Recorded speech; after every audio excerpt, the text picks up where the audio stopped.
श्री मजनेन्द्र पंचकल्याणक प्राण प्रतिष्ठा महामहोत्सव का आयोजन दिगंबर समाज के मात्र 13 घरों के परिवार ने सफलतापूर्वक संपन्न किया, जो एक असंभव सा कार्य प्रतीत हो रहा था। बड़े बड़े शहरों से आए समाजजनों ने इस आयोजन की सराहना की और अपनी ओर से खुशी व्यक्त करते हुए योगदान दिया। देखिए ये खास रिपोर्ट। शुक्रवार को बस स्टैंड के पास तिलक मार्ग पर स्थित नवनिर्मित दिगंबर समाज चंद्र प्रभु मंदिर में भगवान शांतिनाथ और पार्श्वनाथ की मूर्तियों की प्राण प्रतिष्ठा का कार्यक्रम आयोजित हुआ। ये आयोजन मुनि श्री 108 विनम्र सागर जी महाराज के सानिध्य में हुआ, जहां बाल ब्रह्मचारी अशोक भैया और तरुण भैया के द्वारा मंत्रोच्चार के साथ पूरे विधि विधान से मूर्तियों की प्रतिष्ठा की गई। प्रभु की परम कृपा, चंद्रप्रभ भगवान का परम करुणा कहें, आचार्य भगवान जहाँ भी हैं उनकी वरदानी छांव, आचार्य भगवान विद्यासागर जी महाराज, समय सागर जी महाराज के मंगल आशीर्वाद से, पूज्य मुनिवर श्री विनम्र सागर जी महाराज के मंगल सानिध्य में ये नगर देपालपुर में जो भव्याति भव्य पंच कल्याणक प्राण प्रतिष्ठा विश्व कल्याण कामना महायज्ञ और रथ यात्रा का आयोजन हुआ। ऐसा लगता है कि साक्षात देवता ने आकर इसमें भाग लिया। मेघ कुमार देव, वायु कुमार देव, अग्नि कुमार देव साक्षात पूरी रथ यात्रा में साथ साथ चल रहे थे। क्यों?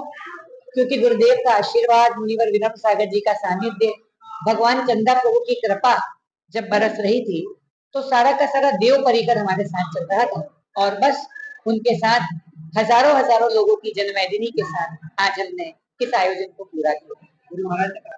गुरुदेव ने इसलिए कहा कि ये प्रतिमा इतनी मनोज्ञ है, आज की नहीं, 1548 सन की प्रतिमा है और प्रतिमा का इतिहास अपने आप में बहुत स्वर्णिम है।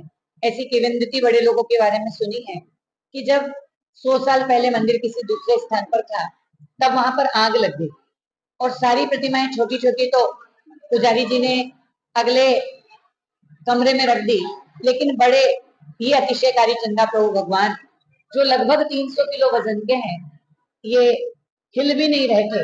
तो पुजारी ने कहा कि मैं आपको छोड़ करके तो नहीं जाऊंगा, यदि आपको जलना है तो मैं भी आपके साथ ही जलूंगा।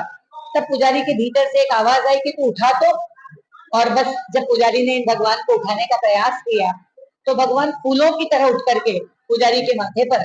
मुनि श्री विनम्र सागर जी महाराज ने हजारों समाज सेवियों को प्रवचन देते हुए कहा कि मोक्ष कल्याणक महोत्सव जैन धर्म के अनुयायियों के लिए अत्यंत महत्वपूर्ण पर्व है, जो उन्हें अपने कर्मों को शुद्ध करने, सत्य और अहिंसा के मार्ग पर चलने और आत्मज्ञान प्राप्त करने के लिए प्रेरित करता है। ये पर्व भगवान पार्श्वनाथ और भगवान महावीर के योगदान को याद करने का अवसर प्रदान करता है और जैन समाज में श्रद्धा और समर्पण की भावना को प्रगाढ़ करता है। में ही समस्त कार्यक्रम आयोजित किए मेरे दादाजी स्वर्गीय अजित पाल जी सेठी द्वारा उनके समय काल में लगभग 100 वर्ष पूर्व बाजार चौक की प्रॉपर्टी मंदिर जी में दान देने की घोषणा की गई थी। उस समय देपालपुर में एकमात्र घर हमारे सेठी परिवार का ही था। उसके पश्चात काफी दिनों तक मंदिर निर्माण की व्यवस्थाएं चलती रही, लेकिन वर्तमान में ये पुण्य अवसर हमें प्राप्त हुआ है और हमारे द्वारा मंदिर निर्माण के लिए दुकान बिक्री कर जितनी भी राशि आई, समस्त राशि मंदिर जी में दान में दी गई, उससे मंदिर निर्माण किया गया। साथ ही मेरे परिवार अपनी सक्षमता के हिसाब से मंदिर जी में अन्य सभी प्रकार के दान दिए हैं। मोक्ष कल्याणक का महत्व केवल जैन धर्म तक सीमित नहीं है, बल्कि ये आत्मज्ञान और आत्मनिर्वासन के महत्व को सभी धर्मों और संस्कृतियों के अनुयायियों तक पहुंचाता है।